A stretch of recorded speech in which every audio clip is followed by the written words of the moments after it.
Hello again and welcome back to another sound design tutorial today. For this one I thought we would look at an indie game for once. We've been doing a lot of AAA games on this channel but not a lot of indie stuff.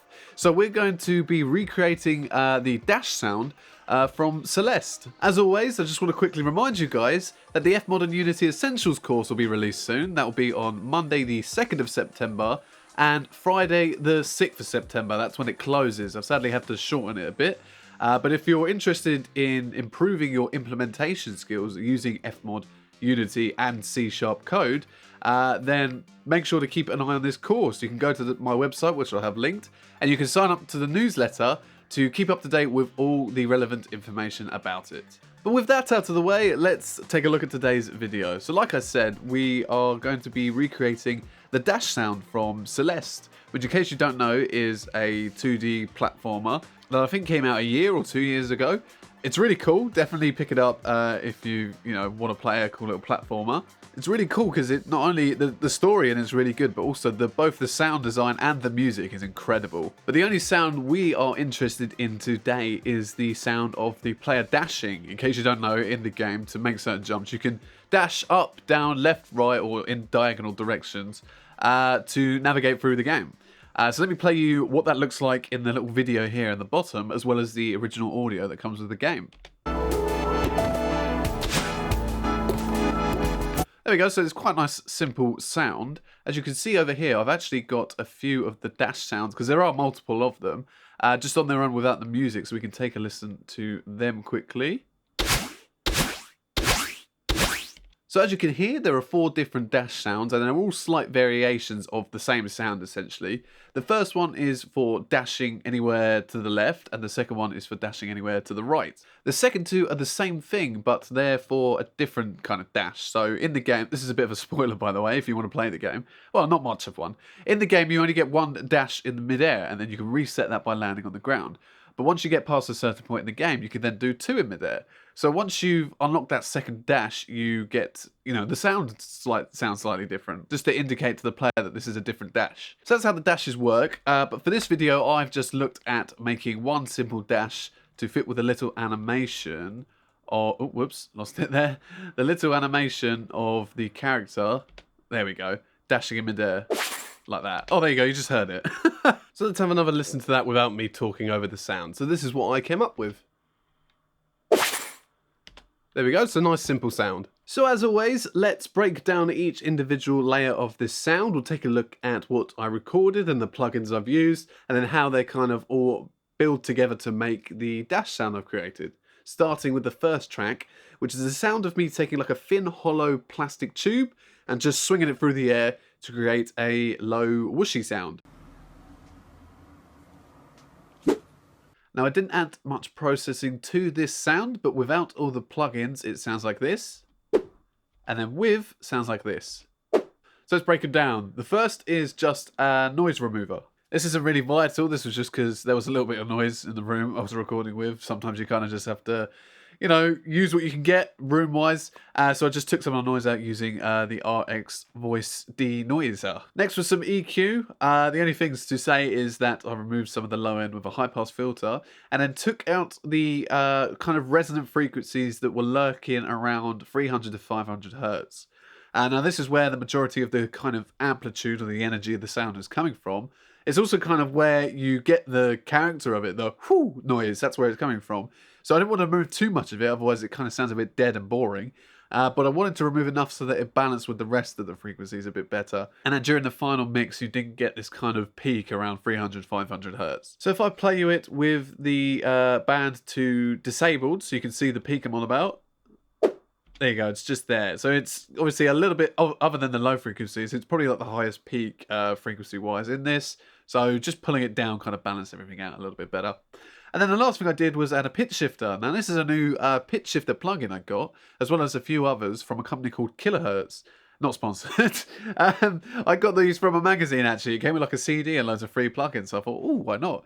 And yeah, they're really cool actually. I'm enjoying them. This is the pitch shifter. It allows you to select in semitones how high or low you want to drop the pitch by a maximum of 2 octaves either way. You can then blend that, the new wet signal that's had the pitch applied with the original dry signal, which I really like doing with pitch. And there's a few other options here which give your sounds kind of a uniqueness. So jitter adds a little bit of randomization to the pitch.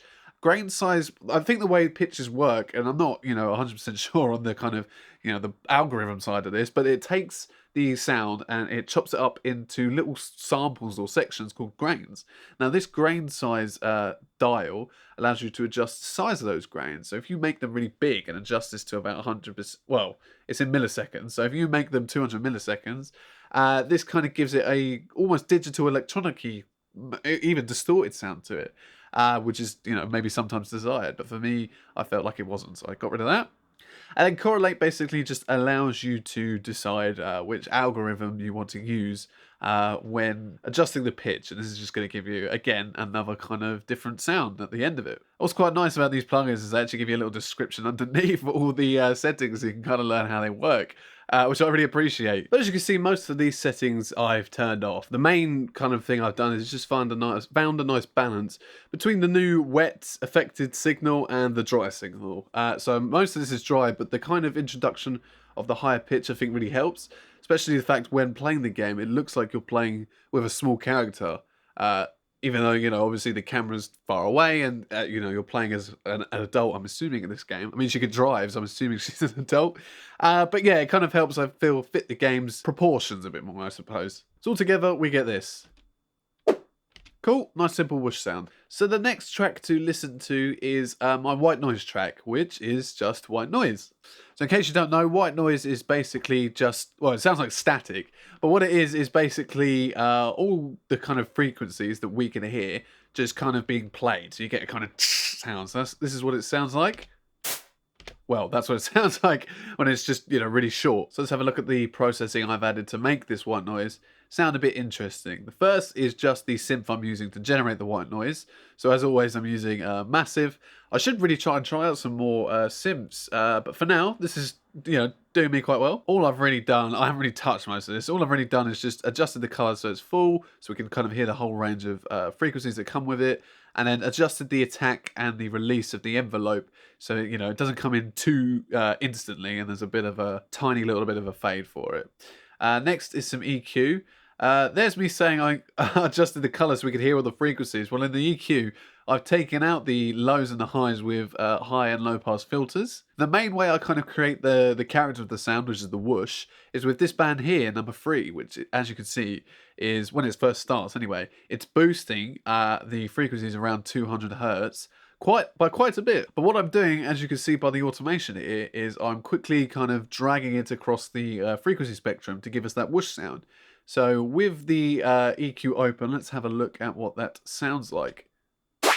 There you go, so you can see the band dragging across all of the frequencies and boosting them all individually. So that's a nice simple way to get a whooshy sound. Next is some compression. Specifically, this is some sidechain compression I'm using to duck the sort of beginning of this noise. So the idea is that when we first hear, in fact, let's unmute it and start it again and zoom in a bit. When we first hear that thin plastic tube I was thinking about earlier play, we hear most of that. We don't hear much of the white noise. There we go. Now we can kind of see it. So whilst this beginning bit is playing, I'm going to duck the amplitude of the white noise and then bring it back up again once this kind of drops in amplitude. If I play them both to you without the compressor, and then with, you can kind of hear you should be able to hear a subtle little change at the beginning. There's just that little bit more room for the thin hollow tube to be heard. So whilst this is quite a subtle effect, I feel that it kind of blends these two together quite nicely. You've got that thin tube which is providing us most of the low end, but you also got this white noise that's kind of filling in the gaps that the thin tube can't provide. But in a way that kind of doesn't mask the thin tube. Now, I've mentioned how to do this before in one of my sound design tutorials. I can't remember for the life of me which one. But if I do remember which one it is, I'll put a link in the top right corner for you to click on and check that out. But in case you haven't got time for that, this is quickly, in Reaper anyway, how you can kind of create some side chain ducking. So the first thing you do is you add a compressor to the track you want to duck. my case, it's my white noise track. Then you change the detector input to auxiliary input left and right. And then you want to send a signal from the track you want to use to duck your track by clicking on the routing box, which is this little kind of grey box with little lights on. Click and hold it, then you can drag. Oh, hold on, let me try that again. Drag. Why is it not working? Drag. There we go. Okay, it worked down here. It usually works up there, but hey ho. So from this little routing box, you drag. Okay, this is embarrassing. There we go, I've got it. So hopefully, let's put it up here. So you can see now that my mouse has that little kind of 1/4-inch jack symbol next to it. That means I'm, going to route a signal into a new track. So once you've successfully clicked and dragged on a routing tab, like I've finally been able to do, you drag it over to the track you want to send the signal to. So in my case, it's the white noise track. I've already done it, so I'm not going to do it again. But once you've done that and you click on the routing box of the track you sent the signal to, you should have a new send. Well, in this case, it'll be receiving it. Once you've done that, you then want to change the channels you're sending it to. So it's coming from channels 1 and 2 and being sent to 3 and 4. The reason why you want to make it different is because I believe if you leave it just as 1 and 2, you'll hear both signals through the white noise track, which we don't want. We just want to send it there so we can use it to adjust the compressor with. You can also change when you want to, or which amplitude you want to use to control the compressor, either the one before you've adjusted the fader or after. I've gone before because it means, no matter what I do to my fader, mixing wise, I've got a consistent signal being sent to my compressor, so this won't change. If we go click on the routing tab for the white noise track again, you may have noticed that I've also sending this track to another track. That is going to my reverb track, which I've got at the end and we'll look at a little bit more later. But basically, to give you an idea of it, this is basically sending a signal which we will be able to hear through the track that is then reverberated. So that means that we've got the dry signal coming from the white noise track, and then we've got a wet reverberated one coming from the reverb track. And a few other tracks will do this as well, so we'll talk about them as we get to them. But if I quickly mute that send and then play the white noise on its own, you can hear it sounds a bit boring now. So if we unmute it, sounds a bit more interesting. So now we've got quite a nice whooshy sound for the player to push through the air with, but now we kind of need to add a little bit of character and a bit of interest to this sound. Specifically, what I wanted to do is add a sound that would represent these kind of blue glowing silhouettes that follow the character as she dashes. Now this is something I felt that, first of all, hold on, I'm not saying I'm criticising Power Up Audio's sound design, because it's really, really cool, and honestly, if you get a chance to play this game, you should, just for the music and the sound alone. But I felt that they kind of could have leaned a little bit more into the kind of magical element of the animation anyway. I can see why they didn't. It kind of, because this is a sound that's being used quite a lot in the game. It's one of the main mechanics. You maybe don't want to make it too annoying if you give it a really distinct, obvious element to it. But seeing as they kind of kept their simple, I wanted to kind of look at how I could represent, I suppose, that weird glow that's coming from up. But anyway, the way I did that is with the sound of my oven. What I did is I took a big metal knife, hit one of the metal trays that sits in our oven, and it gave a really, really cool harmonic and tonal long ring to it.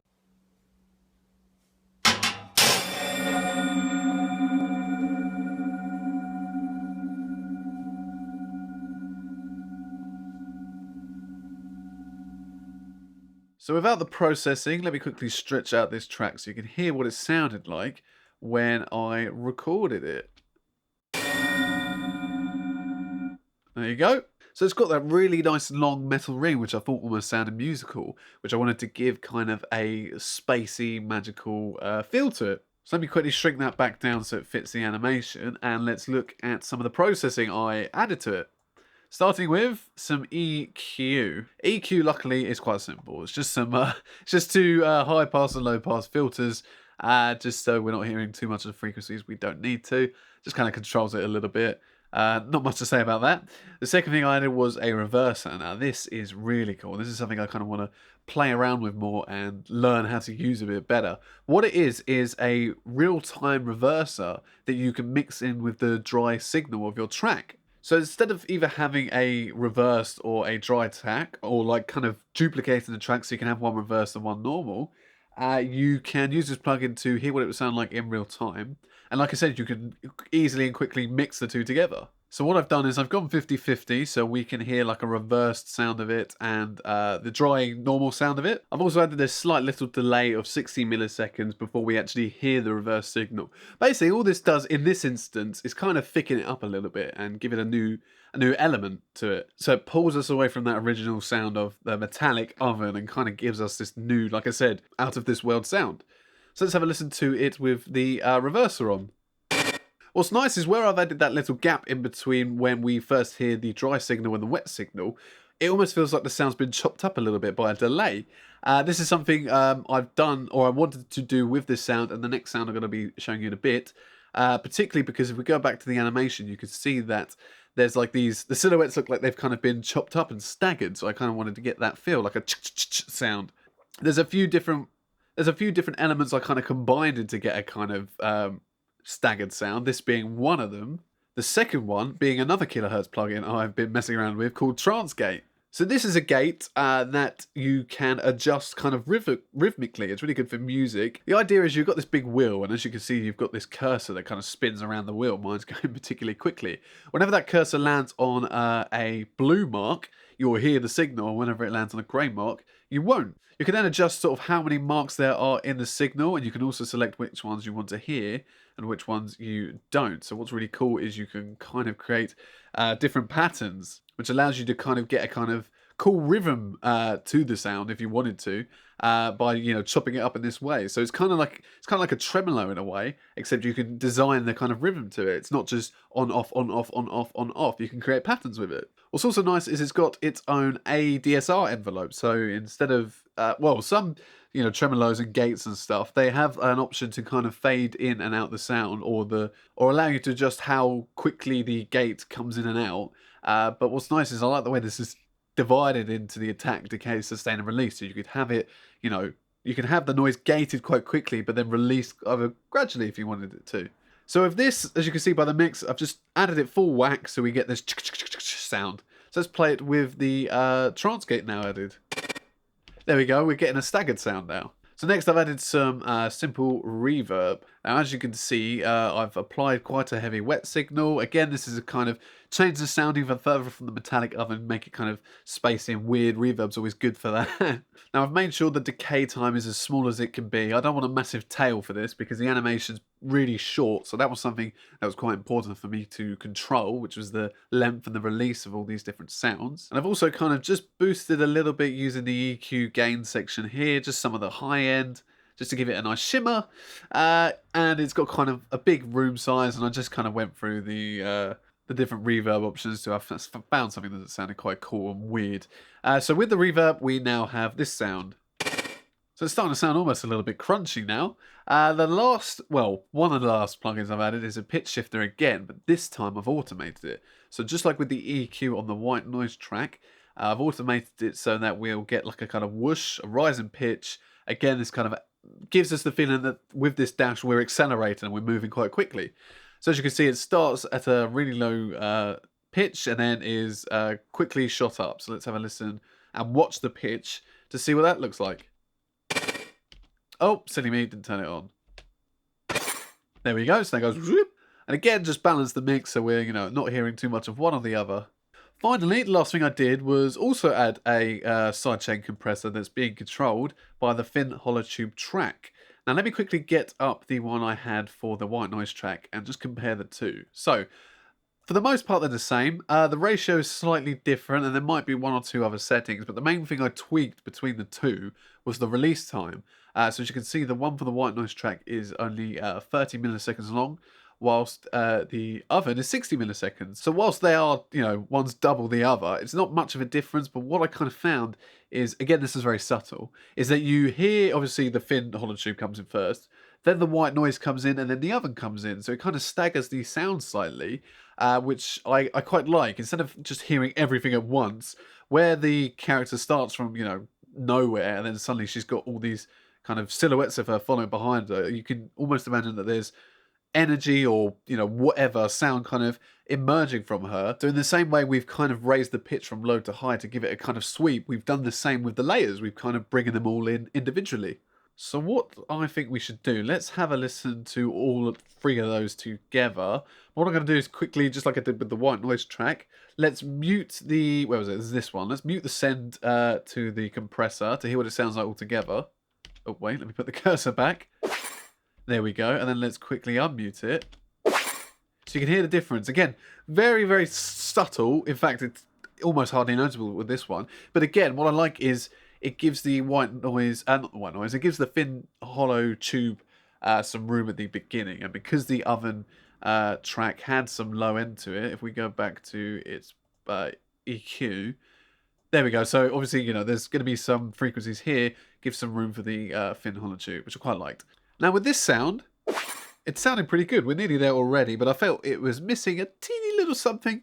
So the last sound I've added is the sound of an iron. Now what I did is I took an iron and you know on irons you get like a button that shoots steam and it goes tsh to kind of dampen the close? Well, I simply just recorded me pressing that. So on its own, this is what it sounds like. And then once I've kind of squished it down to a position I liked it, this is what it sounds like. There we go. So just a quick high-end kind of getting collection of noise to fill out any gaps. Not, I mean, most gaps would be filled by the white noise, but I just felt it kind of worked. I liked adding this to it. Let's have a look at the processing. Not much going on here. Just some EQ, taking out most of the low end. We don't need any more low end. But yeah, most of the mids and most of the highs remain intact, so we get a nice high sound. Then I added the kilohertz delay. And this is kind of what makes this sound what it is. So let's have a listen to it. So again, this kind of creates a stagger sound which represents those silhouettes separating from each other. So with this, I just kind of played around with how long the delay is and the feedback, so how many times we hear it. Just trying to find something that fit the animation and didn't kind of overextend. Well, I kind of wanted something that sounded like we're getting at least 3 delays of it, 3 copies, so nice and close together. But I didn't want too many so that we're hearing some after the animation, because this is meant to be really quick. We don't want to hear too much of a tail. So after tweaking them 2, I found something I quite liked. So let's now have a listen to all 4 tracks together. There we go.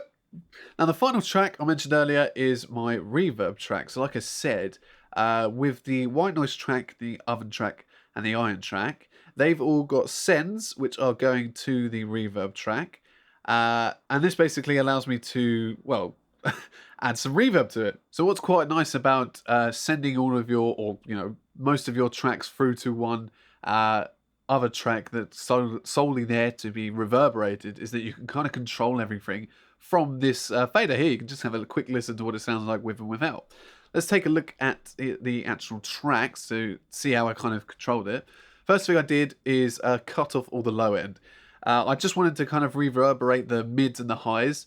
And because we've got tracks already playing the dry signals, we can, we're not EQing the original signal. We're not getting rid of the low end of the original signal. We're just making sure that any low frequencies are being reverberated. Next, let's take a look at the reverb itself. So I pulled down the dry signal because we only want the wet reverberated signal. Again, decay time just pulled all the way down because we don't want a long tail. Gave it a little bit of a pre-delay, which is quite nice. So now we don't hear the reverb play at the same time as the dry tracks. We hear it a little bit after. Gives a bit of space between them, and I feel brings out the reverb quite nicely a little bit. Other than obviously, you know, we could pull the track up, but this brings it out in a quite nice, again, I suppose, subtle way. What I did is I applied a low pass filter to the highs, and then I boosted some of the mids around, well, a little bit more than the mid highs, I guess, around 1,000, 2,000 kilohertz. This kind of just sounded quite nice, I suppose. We've got a lot of high sounds as is, so I didn't want to reverb them too much. Otherwise it sounds a bit too shimmery. Then most of these settings I kind of just left default as they are and just boosted the room size a bit to make it sound a bit bigger. So what we can do, we can actually have a listen to the reverb on its own. So if I solo it and pull it up so you can hear it. There we go. We've just got a signal of just the reverb on its own. And then, like I said earlier, you can now blend it with the all the original sounds. So if we pull this down, I'm going to unsolo them, and I'm just going to kind of, I suppose, do a little bit of a mix where I play them all together and try and bring the reverb in so that it's not too obvious that it's, you know, reverberated. We don't want it to sound like it's in a room, but we want it to give this sound some character. So let me play all the sounds, loop them, and try and blend it back in.